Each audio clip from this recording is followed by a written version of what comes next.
Hey, many of you may not know that I wrote a book recently, a little ebook called PromethAI, The Flame Cannot Be Unlit.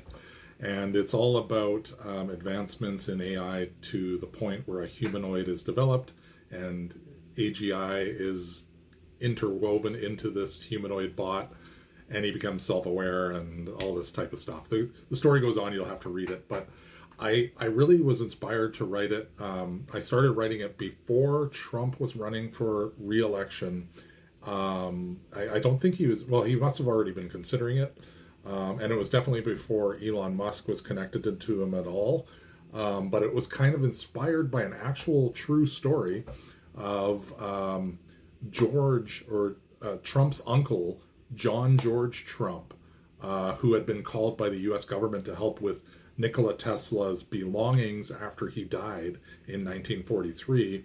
And the reason he was called is he was an MIT professor, electrical engineer who specialized in like particle mechanics and crazy stuff, like brilliant stuff.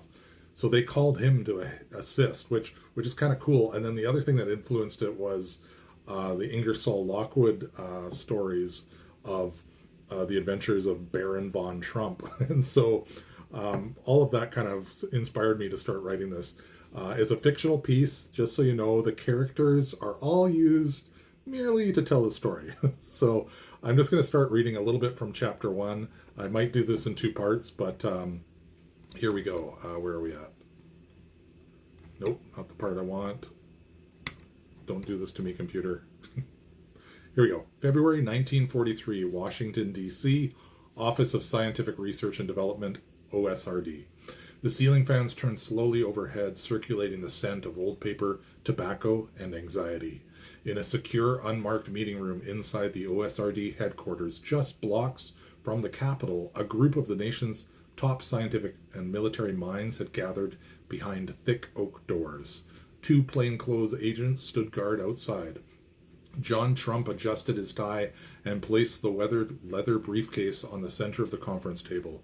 He had crossed the country in a government transport plane, escorted and unannounced, instructed only to bring everything he could carry, but not discuss the matter with anyone en route.